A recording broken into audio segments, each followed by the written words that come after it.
Well, let's start the show.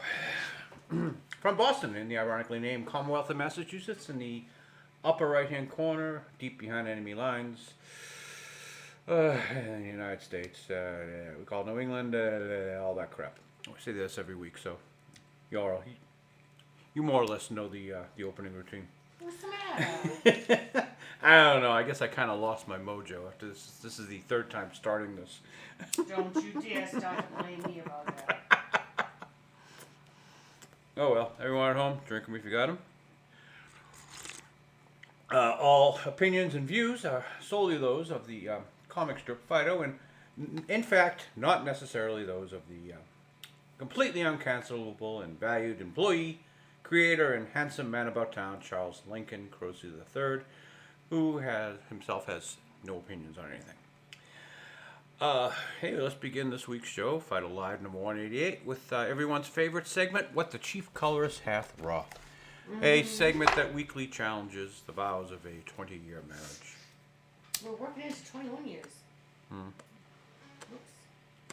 Are we? Well, this is our 21st year, I guess. Well, yeah, whatever. Okay, here's Monday, the 2nd of March. We're into March already. I think I read this one last week. Always thought, well, I have thought with this, the Miranda warning, you have the right to remain silent, is like the perfect way to live your life when you think about it. It's the perfect Stoic philosophy. Marcus Aurelius, the Roman leader, would appreciate it. You have the right to remain silent. So anyway, Fido, how you doing? I have the right to remain silent. What'd you do? If I give up that right, anything I say or do will be used against me. Bad dog. Prove it. Let's put that on the side. Here is the Tuesday. We have Fido, Felicia, there's Closet Cat, and Bogash. And I was going to try with Felicia. Hi, Felicia. How you doing? Well, I pushed a glass off the table, made a mess in the kitchen, and sharpened my claws on the couch. I didn't ask what you did bad today. Bad? It was just a progress report. Later on, I plan to put something dead in your bed. There we go. Tuesday. Wednesday. Closet Cat and Bogash both bringing in a box. What's that? I ordered a new shirt. What do you think? The box is too small. All right. Here is the Thursday. Bo's just getting out of bed. Fido's got a new collar. That Dino's not that bad after all. He gave me this collar. Is that a camera? Is it? Well, it's time for my bath. Hold on.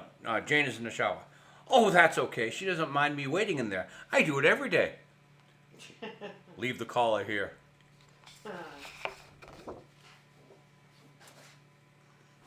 Friday. Where are they on Fridays? They are in the bar. They are in the bar. There's Fido, Bo, Felicia, Dino, and Closet Cat. Well, you know what they say. The loudest one in the room is usually the smartest. Who says that? Should I say it louder? A waggly tail, which you can hardly see. All right. Here is the Saturday. Felicia's on the cat tree. Fido. Your efforts to tail-waggingly micromanage the world into order is quite sad. All I see is your pathetic, instinctual herding mentality, and you shall not succeed with a cat. I've got your catnip. Where did you want me to go? She's not above a bit of bribery. No, we start a new week here. This is the second week in March. We are just trucking along here on this comic strip. Yes, we are. Fido, Felicia, Bogash. Watch this. Humans love it when we're friendly. And he goes up and shakes paws, and Felicia says, that's undignified. What's the matter? Can't do it? Well, cats aren't equipped for friendly gestures. She's got claws.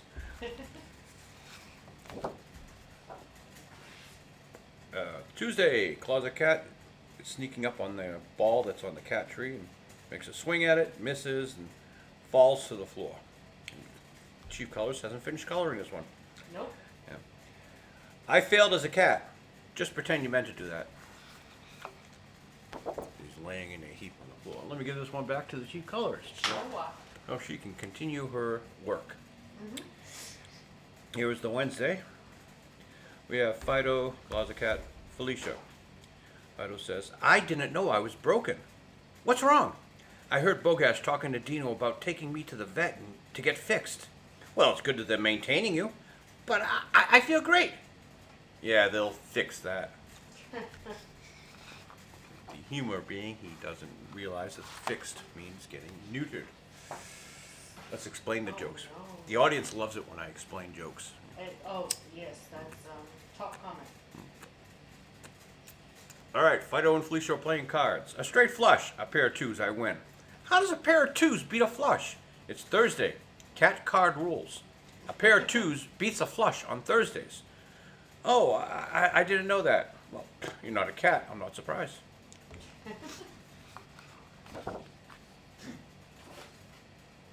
Friday in the bar. It's Felicia and Fido. And we catch Felicia mid-sentence. And the great thing about this is, it's a stupid idea. I see what's going on here. You feel threatened by something and that you don't know, and need to reassert your superiority. You forgot to mention my good looks. I think this is the second week in a row that ends with a tail waggly Fido. Okay, Saturday. Felicia and Fido. Felicia says, it has been my philosophy to not worry about things and just control what I can control. That's a good philosophy. What do you control? Everything.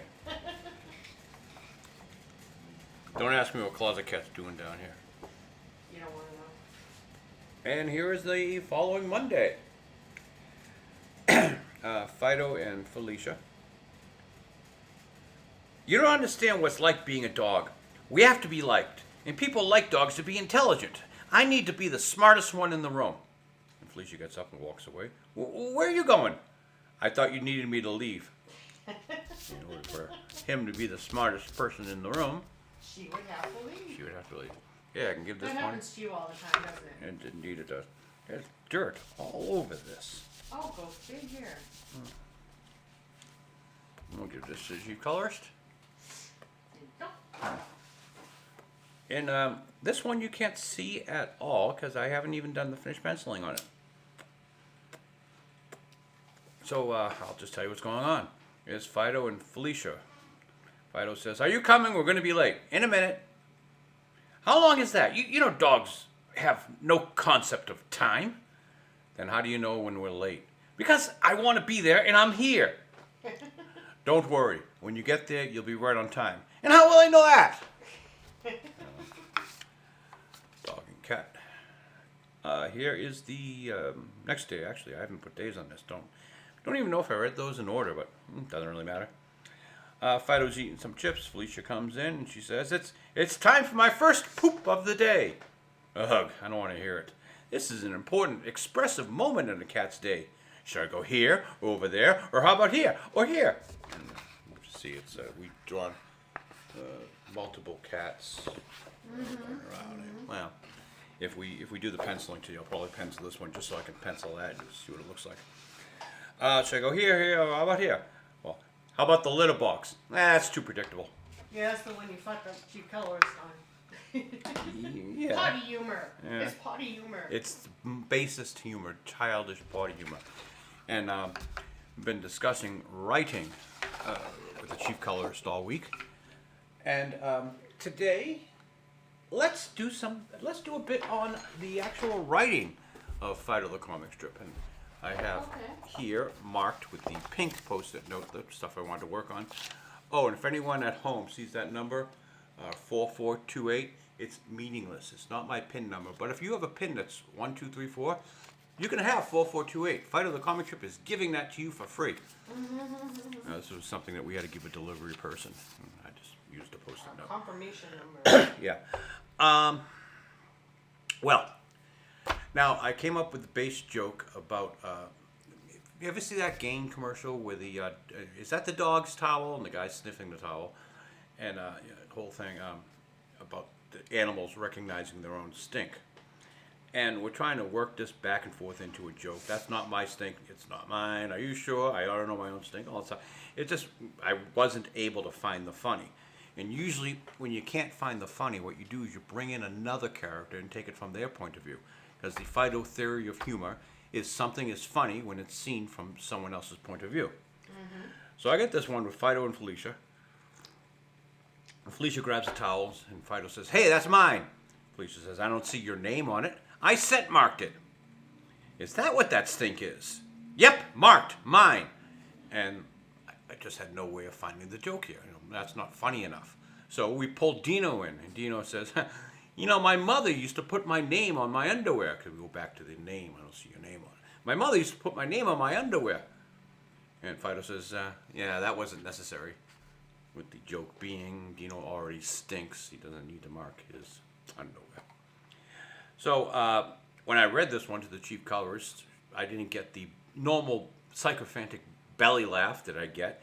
And she came up, "Oh, I thought you were going to go a different direction with that."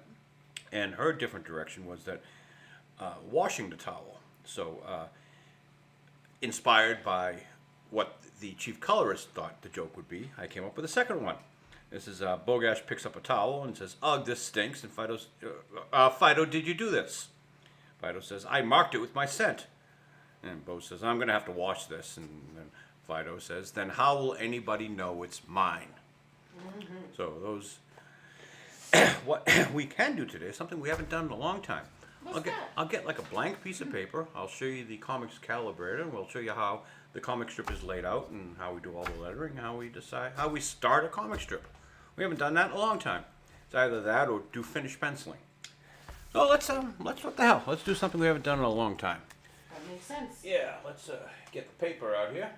Take a few seconds to find the right paper. But how will you do your bit? I mean, how will you use a piece of paper to prevent smudging? Well, you see, after I cut out the piece of paper and put it down there, I can say I need to do. Oh, okay. But anyway, No, you don't need to do a we bit. expected that the Artemis spacecraft would have been launched by now, Oh, that's right. and we have offered perhaps a replacement for Charles Schultz's Snoopy with these three knuckleheads. But the NASA says it's taking steps to roll the Artemis 3 rocket and the Orion spacecraft back to the vehicle assembly building at the Kennedy Space Center in Florida. This will most absurdly, they've got a helium flow. Yeah, we go. The agency observed overnight an interrupted flow of helium in Space Launch System's rocket interim cryogenic propulsion stage. Helium flow is required for launch. I always thought they used like explosive rocket gas. They really just use helium to, send it like a balloon. They only use it because it makes their voices sound funny. Makes their voices sound, yeah. So the rocket is again delayed, probably scheduled for. 2027? Just kidding. Well, actually, the mission is prepared for Artemis 3, scheduled 2028. No, that's the one that actually goes to the moon. This is just going to fly around the moon. But so since you have all this extra time, NASA, hey, you got plenty of, still plenty of time to choose the best mascot. your cartoon mascot for your rocket system. Just throwing it out there, NASA. No pressure. All right, let's get our paper going. This is don't hit the camera. This is nothing. Irving, get out of the way. Down there. Ooh, what was that? I do. That was a gift. Yeah.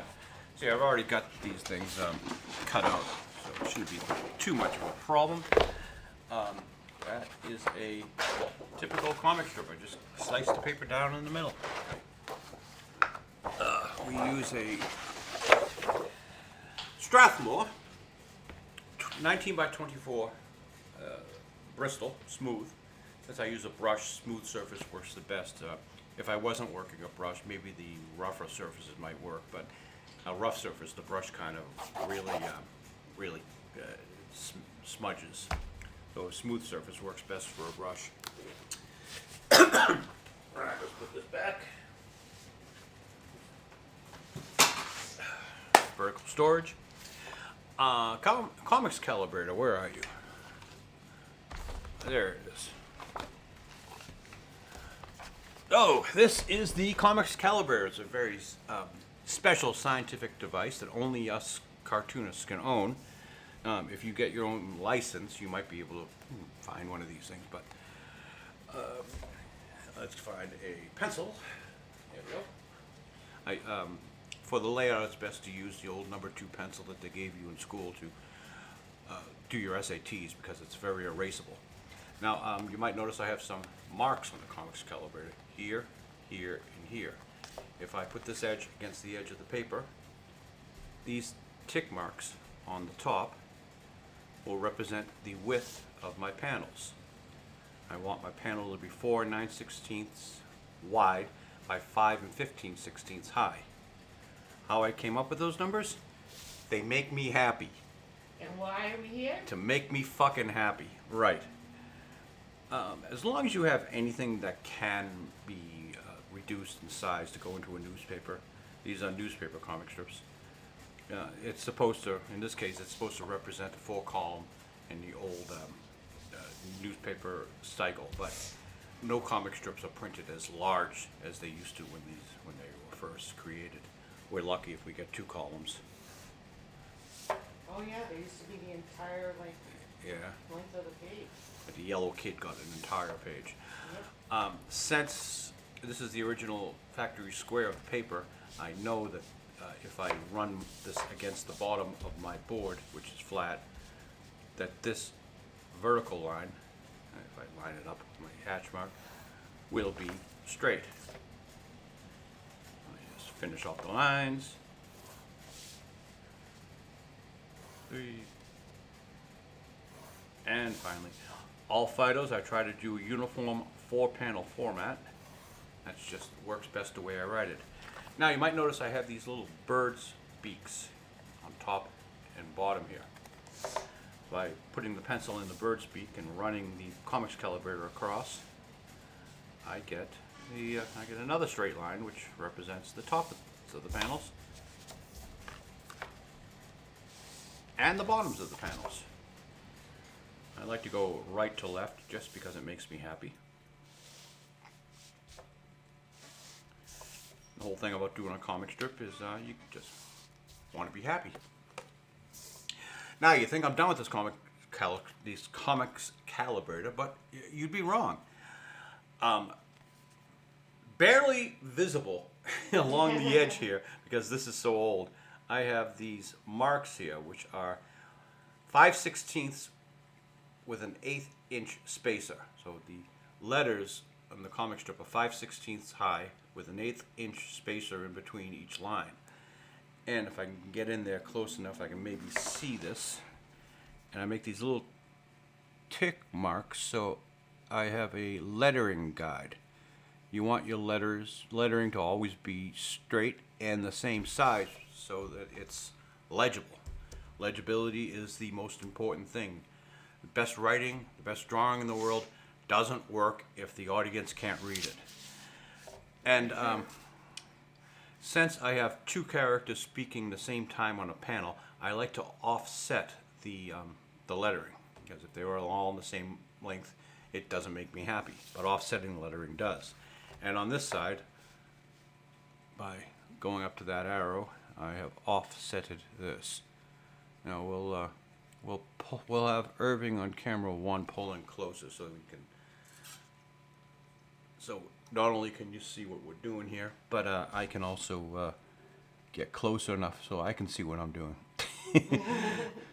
Let's see, there, and there. I don't think we'll have more than 4 lines of dialogue. You don't want to make your comic strip too wordy because people don't want to read. Pull out the old parallel ruler. What's great about this parallel ruler is it has these rubber coated wheels on the bottom that when you place the ruler against the board, the rubber keeps it aligned and you get these parallel lines quickly and easily. And sometimes it doesn't even make a mess on the boards. Usually the rubber. It doesn't even. Yeah, usually this thing gets pretty dirty, and the rubber wheels even will leave like track marks on the page. Fortunately, they haven't this time. Now we'll do the joke. Hey, that's mine. Let's pull the book back down here. I guess we'll do this joke on the left-hand side. Hey, that's mine. I don't see your name on it. There'll be one panel. I sent marked it. Is that what that stink is? Yep, marked mine. And then Dino steps in. My mother used to mark her underwear, and then Fido all by himself, fourth panel. That wasn't necessary. That's the joke. Or we could do this joke, which is probably even easier. Ugh, this stinks. Fido, did you do it? I marked it with my scent. I'm going to have to wash it. And how will anybody know it's mine? That would be the easier one to letter. We'll do this one because it's easier to letter, and I don't have to worry about boring the audience too much. So, that's the one we're going to do. Okay. I called an audible and changed midstream. Now, hopefully, we're close enough here so you can see what we're doing. I go up to the dot that I made earlier, which is just off frame. How's that? Yeah, now it's on frame. Speaking of watching what you're doing, make sure you're still recording. Oh, let's check on the old computer. How you doing? Yep, we're still 21 minutes in. All right, and I'm just going to make some simple lettering guides here. Let's see. Ugh, this stinks. Ugh, this stinks. Fido, did you do that? I guess I can do that in 3 lines. Ugh, this stinks. Fido, did you do that? That'll be the first panel. Second panel, I marked it with my scent. So we'll put Fido on the left. So I marked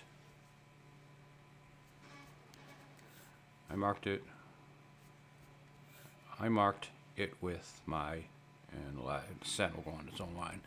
For some reason, we're doing 3 lines on this one too. Maybe because I like to do a balloon that's in that shape. All right, third panel. I'm going to have to wash this. Since we know Bo's on the right, we'll kind of keep the lettering here to the right. Say as if he's like probably turned with the towel and he's heading off stage right. I'm going to have to wash. I'm going to have to wash this. Probably 2 lines. I'm going to have to wash this. Yeah, I'll do it in 3 lines as well. Then how will anyone know it is mine is the punchline, because it doesn't have his stink on it anymore. And how will anybody know it's mine? What the hell? Let's just lay out for 3 lines, whether we use them or not, because what the hell? I made 3 lines everywhere else. All right, now we bring back the lettering guide. You just like the 3. Yes, Charles Lincoln Crossley III, 3 lines. So, might have noticed I have these cutouts here. This represents a 22.5-degree angle, which happens to be the tilt of the Earth. So that's the tilt I use for the lettering in Fido the comic strip, because in my mind, it makes everything straight. There you go. So I just make some quick angled guidelines here, so that when I do the lettering, it tells me how I should slant the lettering. I probably don't have to do this, but I'm pretty sure if I didn't do it, I'd end up putting in straight lettering, and it just wouldn't be the Fido font, which is what we use for the comic strip. Okay, do all this off panel. You don't need to see what went on over there. All right, now, I probably should tell you that cartoonists are the dirtiest, filthiest creatures on the face of the planet. So I have to wear this, a glove, to minimize my filth on that page. Ugh, this stinks. Fido, did you do this? So I'm gonna have Bo somewhere around here. Do a straight line. Yeah, it'd be about there, maybe knee level there. I'll do a 2-point perspective here and here, and yeah, we'll figure out what it looks like.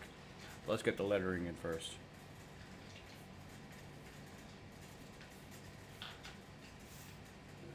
And you could barely see that, but take my word for it. I just wrote UGH. What's the line? Ugh, this stinks.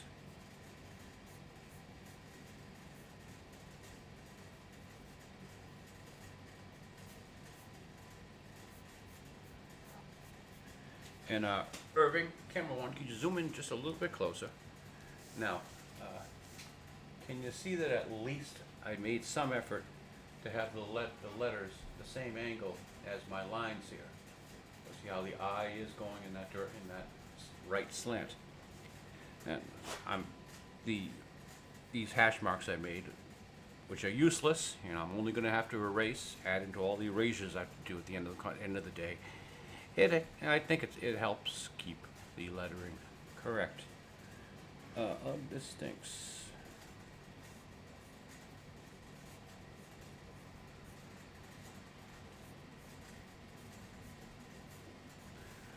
Fido, did you do this? Did you do this? I like to try to center justify the lettering a little bit. Back in the old days, I would just type everything out in Comic Sans MS and print that out and then go to a light box, so it would automatically center justify everything for me. But I'm doing this a little bit more freehand now, and well, that's that. Oh, this stinks. Fido, did you do this?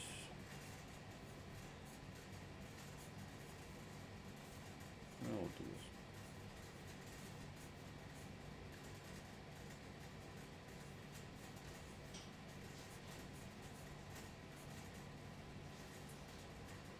Now I'll make a little mental note to myself by putting this arrow here to tell me to move that second line over a little bit. Try to center justify the text.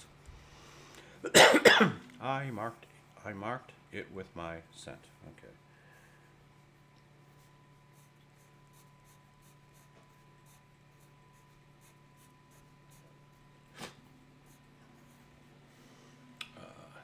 IT space IT space WITHMY. So it's what is the center? Yeah, screw that. I marked it with my.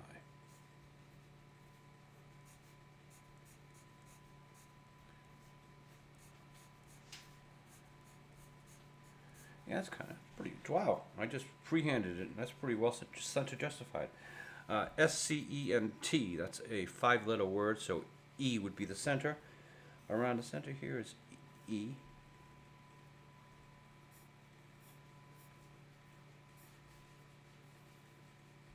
Let's see. There we go. I marked it with my cent. I center justified that one without even trying.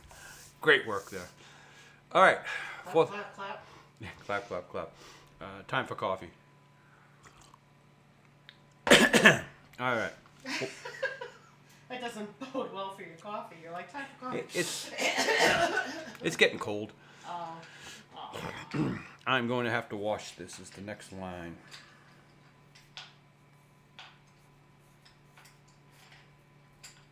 Is that the dog's towel?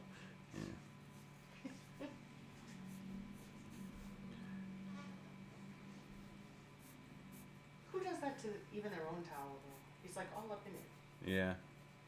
Well, see, it's the Gaines fresh scent. That's right. It's Yeah, so fresh and wonderful. The guy just has to put it up against his nose and sniff it. I forgot the whole angle of the commercial. You are so right. I am so wrong. What was I thinking? The most beautiful scent in the world, I would not put up against my nose to sniff like that. I wouldn't get all up into my gonna business have with a towel. I mean,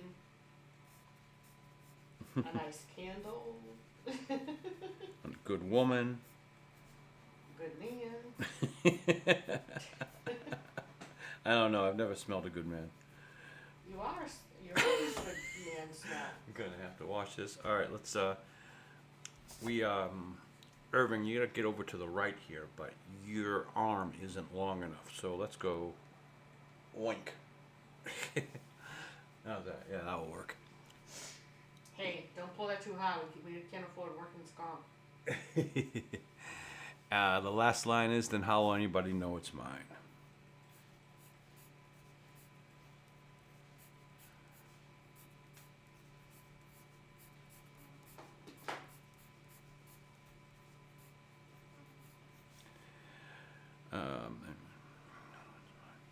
Let's put anybody all by itself on this line.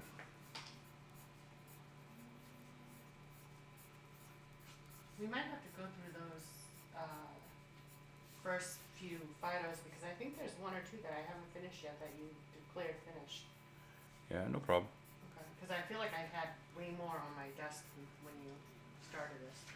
And how will anybody know it's mine? Oh, I forgot the most important thing. Let's see, is this still in frame? Yeah, let's pull the comics calibrator down. The most important thing is right down here in the lower right-hand corner. This is where the cartoonist signature goes. Mm-hmm. And you might notice right there on the comics calibrator, I even tell myself, sign, so that I remember. Sign. Now, by flipping this on edge, I can do the same trick with the hash marks to get the angle of the lettering correct. And all Fido comic strips are signed like this up along the edge, because this is how the great Burke Brethard of Bloom County, back when I read his strip in high school, used to do his signature. And if it's good enough for the great Burke Brethard of Bloom County, damn it, it's good enough for Charles Croce on Fido. All right, Irving, camera one, would you zoom back and give me a big look at the board? And now maybe we can decide what we're going to do next, because I don't know if I'm going to do the don't know if we're going to do the rough penciling on this or get into the finished penciling on the other stuff or what. Oh, what the hell? Since we already started this, let's show you how a few panels are roughed out. I like to do a 3D world. So if you can imagine what a 3D world looks like, it has two vanishing points on either end. You can tell that, whenever you look at anything in the world, somewhere off to the left and to the right, which is your left and your right eyeball, are going to reach a spot way out there in infinite distance. And everything you look at in the world has that illusion from those 2 points where your eyeballs see the world. So since we are working on a two-dimensional surface, I have to reimagine your two eyeballs. You have to reimagine them. And okay. One of your eyeballs is right there, another one of your eyeballs are right there. Irving, on camera one, could you zoom in a little bit, because they're kind of far away and no one can really see what's going on here. I hope that works. So to reorient everyone, I'm going to put a circle around them. There's one eyeball. There's your other eyeball. Now, we've already decided, you can probably see here, we got a line going down here. This is where Bo's going to be standing. This is his butt. It's always important to know where your butt is, and you feel that's going to be his head. So I just made a little mark here, neck, and we figure that's going to be about what his body is. Now, I can already tell just by feeling that I think I made his head a little bit too small, but not a problem. This pencil is erasable. Now, Bo is standing facing this way. So I go to your eyeball over here. I'm going to make a mark up here which represents his shoulders. And we're going to make another mark down here which represents where his legs join his hip. So if he was a skeleton here, this would be his pelvic bone. There's his deltoids, those two little circles, making his arms. And now we have to figure out what he's doing here. So I'm going to hemisphere the head. And that's right there with the two hemispheres, the equator and this, what do you call it, a meridian? Or what's the horizontal globe called? The equator, no. That's the equator, whatever. I know. But that's where his nose is going to be. And the nose is important here because he's sniffing something. So I'm going to put another circle here and another circle here. I can't think of that word. And we're just going to do a simple stick figure of his arm. So this is his left arm. This will be his right arm. Now most of this will be covered, of course, because he's holding a towel in his hand that will just sort of mock up like that. And I'm just going to quickly, since I know what hands look like, do that. In most cases, if you're going to lay out a hand, you just make the circle and you go 1, 2, 3, 4, 5. And that's how a hand will look like. In this case, actually, let's see, 1, 2, 3, 4. And the thumb you don't see because it's gone behind. You don't see the thumbs because, well, they're not viewable here. So let's just draw a little bit of the character. So he's got his mouth open because he's talking. The ear, which is over here, always goes from the top of the eye to the bottom of the nose. And I'll just do some quick hair things here, and that is our character. Let's flesh things out. I've already said that these are the knees, but are we sure? Let's get back to our vanishing point. I've gone from your eyeball here to here and here. So we know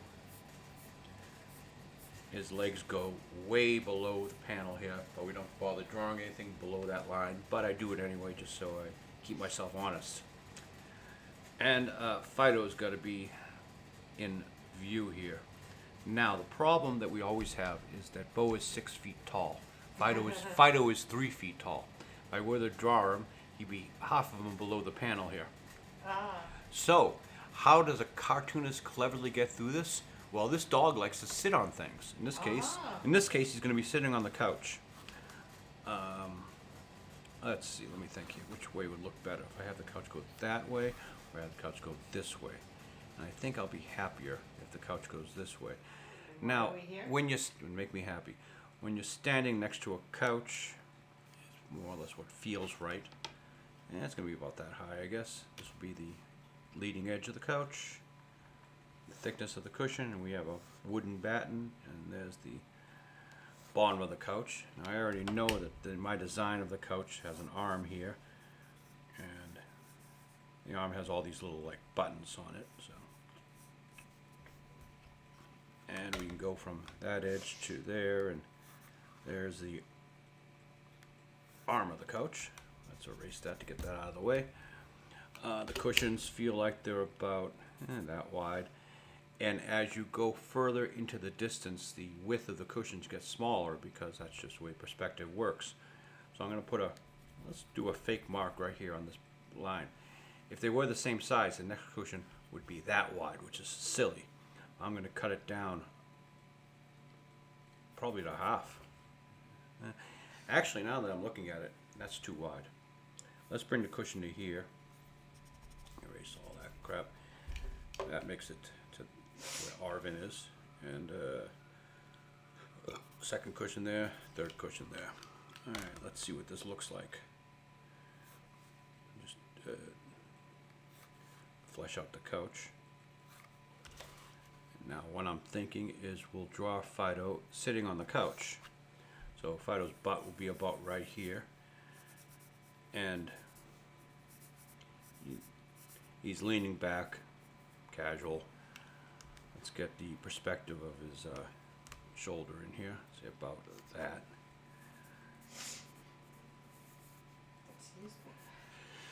that. Let's put a bag of chips on him. What the hell? Fido always has a bag of chips. CHIPS.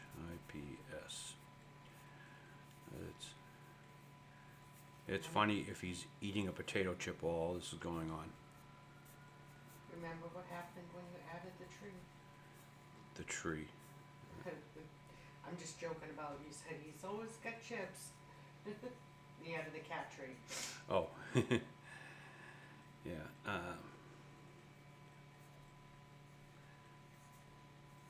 We'll give Fido a full mouth. Crunching on chips. And let's draw the back of the couch. And it should go from about there to there. Now the couch is going off into infinity, but we'll fix that later on. There's our word balloon, just parenthesis. I'm going to flip us on edge to do another parenthesis. So my balloons are sort of rounded squares. And I'll put a little arrow here so we know who's talking. That's the simplest possible layout for the first panel. Second one, Fido says, yeah, I marked it with my scent.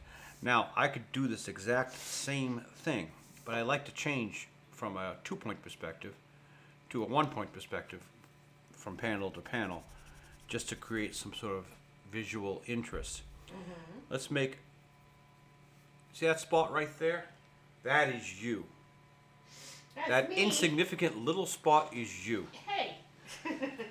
where you are in this universe. What's great about an artist is we can put the audience where we want them, and I'm putting you there. So we'll just draw a line that's going to represent the top of the couch, and if this is the edge of the couch with the rounded top, it goes out like that. I will connect the edge of the couch to where you are, and we'll do a simple perspective drawing so that I know where to place Fido's ass. Now, Fido's size is just about, the top of his head is just about to the top of the couch. So I've got to redo this now. This is going to come down to here. So he's honestly sitting here saying, I marked it with my cent. What's wrong? Why is this a bad thing? This is normal. Okay, let's see. What feels like the right thickness of the cushion? About there. Then that will go there. And the bottom of the couch is there. And then we have the leg on the couch. That rug goes to about there. I'm just going to do the rug perspective for the hell of it. Rug has a border. So we know, oh, let's do the, looking at this one, Fido's leg is just about where the cushion is.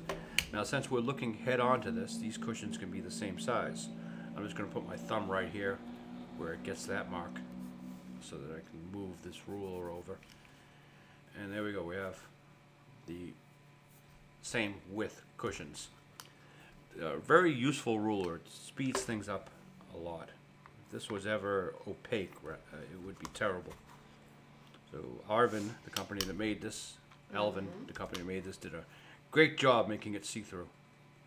Now, if they'd only make it so that I could do an easy pencil mark on it and make it visible and still erase it. They haven't done that yet. Alright, let's finish the couch. And actually, while we're at it, I'm gonna, remember how I said you have to draw what's outside the panels just to keep you honest?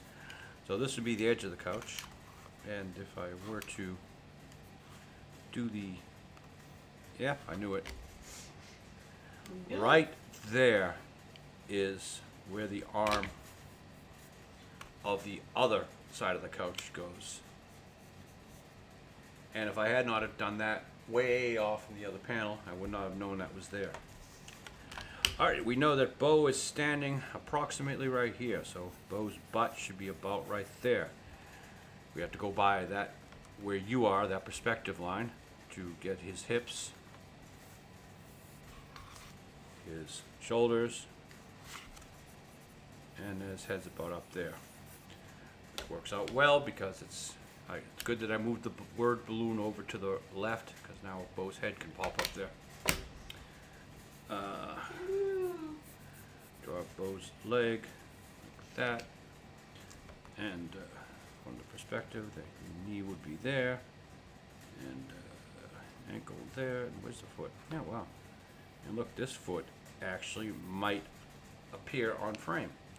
That's good that I did that perspective, because I would not have known that.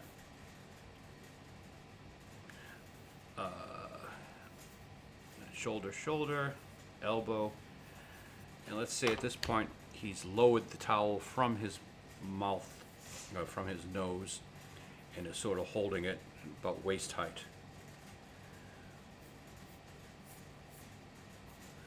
Now this arm is going back behind him, so you won't really see any of it. And he's looking down, more down than that, at Fido.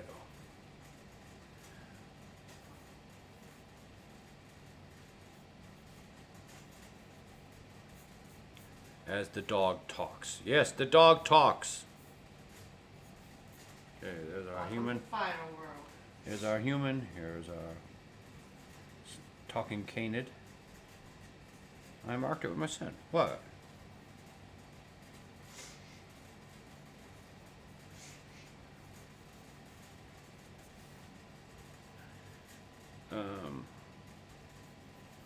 Let's see, bag of chips right there. Let's get his toes in here.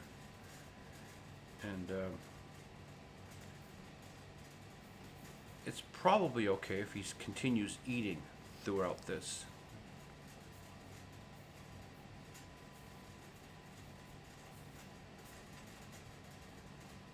Alright, let's finish out the word balloon. I think this is off.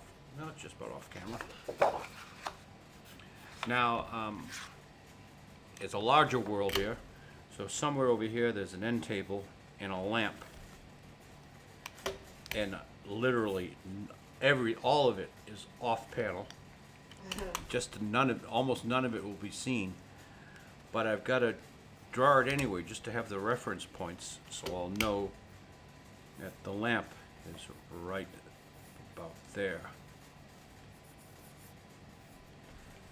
And okay, that's where the lamp is.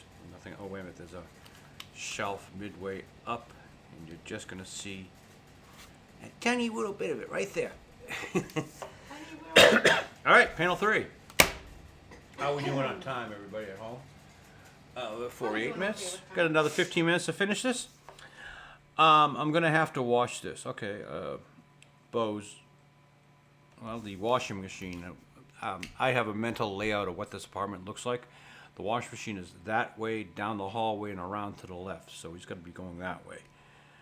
So, well, I'm just going to put Bo's head up about here, which would be about the same height here. And he's walking off in that direction. Let's erase the couch from that panel. We don't need it anymore. Bo's butt would be about right there. And let's make the character actually lean slightly in this direction because he's walking that way. The gravity is sort of leading him that way, so his butt's actually going to come back here rather than there. And one leg going that way, one leg going this way, which is what humans do when they walk. They put one foot in front of the other, and Hey, I think there's a Christmas song about that. Is it Christmas?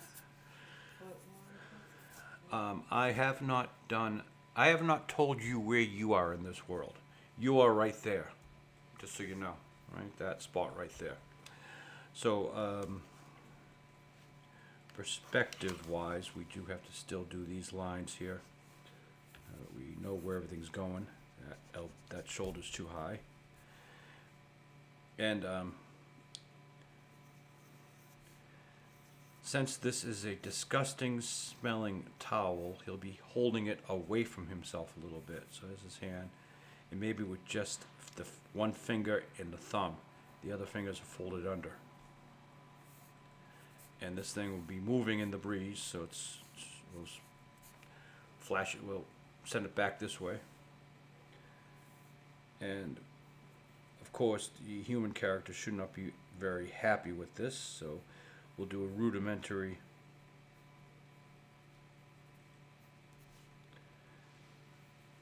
put upon look. I'm gonna have to wash this because it stinks like a dog towel. Oh, and what would the other hand be doing?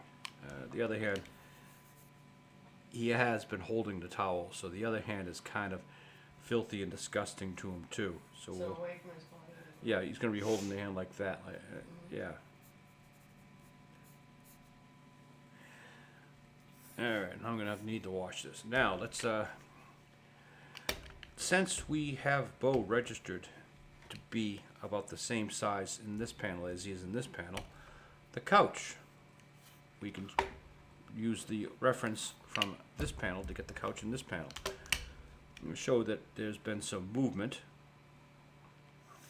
That's where this arm of the couch is. Let's see, are we still in frame yet? Yeah.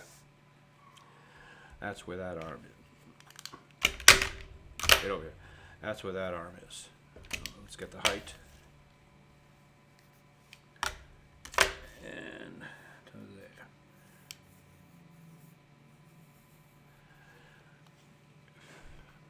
So there's that wooden thing, and there's the bottom of the couch. You can erase all that. And we know there's a rug right here going. Now, since that's our vanishing point, let's put it on the rug. And we know that the rug went from about the middle point, so actually right there. And most of Bo's feet are going to cover where the edge of this rug is, so I don't even have to do this, but I'm doing it anyway because who knows. Now, this arm, Because it makes you happy. yeah, this arm, since the vanishing point is right there on the arm, just sort of disappears behind the vanishing point, so I don't have to draw anything there. We just have, let's get the width of the cushion. The cushion is that wide, so Fido's sitting there. Fido's butt's about right there. Leg, leg. Let's get the right height. And he's looking off to the left. We can say, see how he's leaned back here? That's why he's below the couch. But he's perked up here. That's why his head is higher than it is over here. Looking at him with a little bit of anxiety. No, don't be anxious. Well, he spent all that time marking the towel, I know. and you're gonna wash it? How will they know it's mine? See, that's horrible. that's the joke. That's a terrible thing for a Bo to do. And he's clutching the potato chip bag with both hands. Body language, put his shoulders up too. Body language, acting. All right, and that is what the characters are gonna look like in this panel. Now you remember I did way over on this panel the table. Well, now I can use those marks I made over there to figure out what the table looks like, even though most of it's going to be lost behind Bo here. It still has to be in the same world. Let's do it at the bottom of the couch. That's the bottom of the table.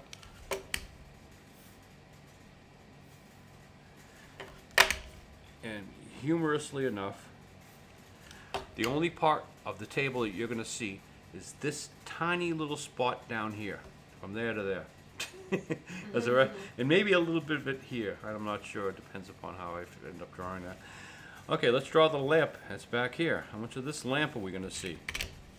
Next to nothing. But there it is.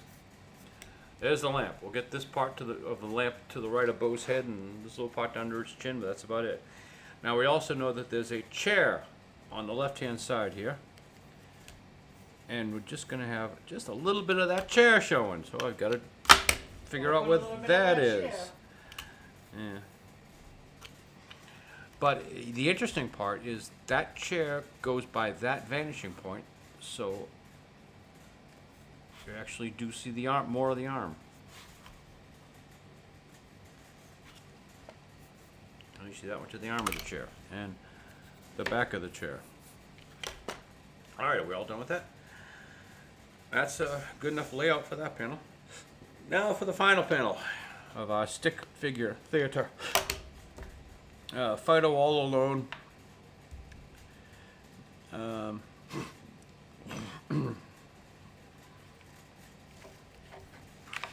Why don't we carry on the same one point perspective that we used in these last two panels for the last one? Where Fido's going to be all by himself. He'll be standing up on the couch and yelling to Bo off screen. So let's draw that couch.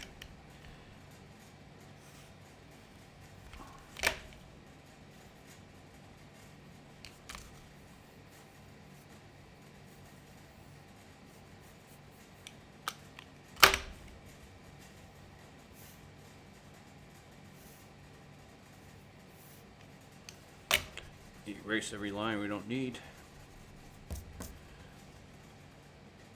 The cushion is that wide. I found that by measuring with my thumb here. I'm running it over here. Oh, we haven't told you where you are. Everyone, audience at home, you are right there, in case you wanted to know. You're at that point. And I use that point to draw the perspective of the couch. In this case, we get to see the arm this time, which just does that. There's the cushion, top of the couch, and Fido standing on the couch, potato chips falling off his lap, spilling onto the floor. Why? Why As not? they should. Because it looks funny. He doesn't care about making messes. Oh, actually, I think his leg can come up higher than that.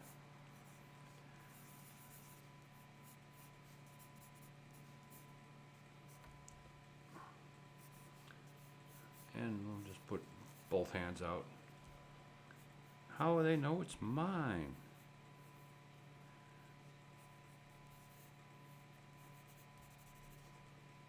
What do you think? Have I overdone that expression? No.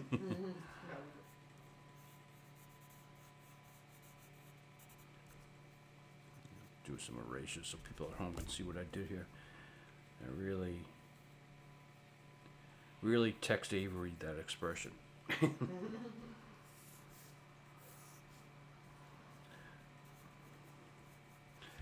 And the rest is pretty simple. You know, we get to show the world what this table over here looks like.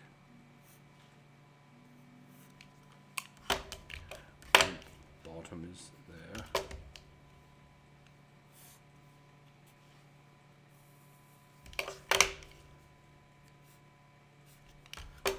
And the lamp, which runs from there to there. And there you go.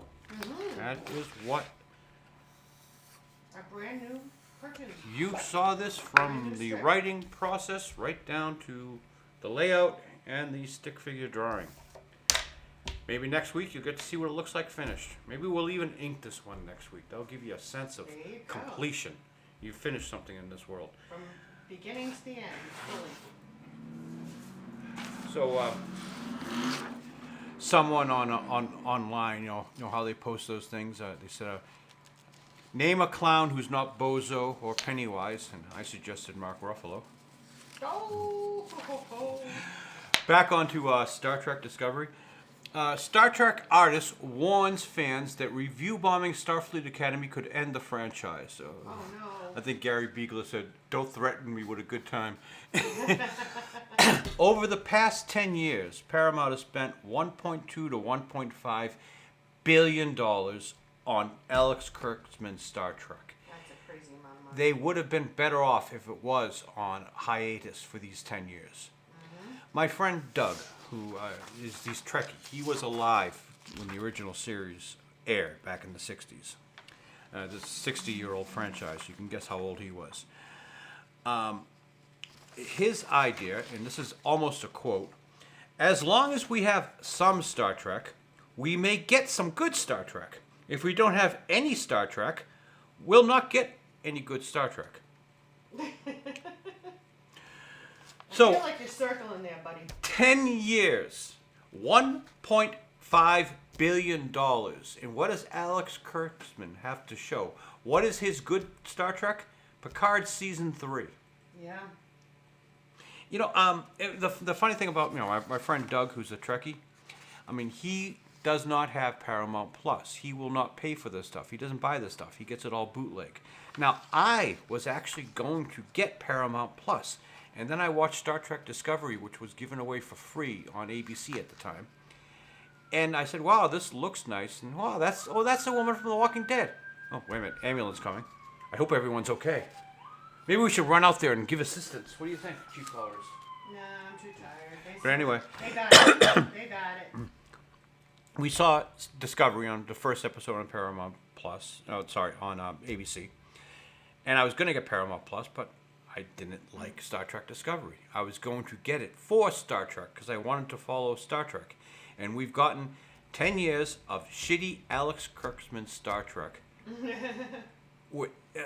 Which they have spent approximately $990 million on the television shows, $250 million on the movies, and they haven't made a penny back. They've lost money on everything. I think the movies barely broke even, and in the last one they decided not to do it because they knew it wasn't going to break even. That's a ridiculous amount of money. So yeah,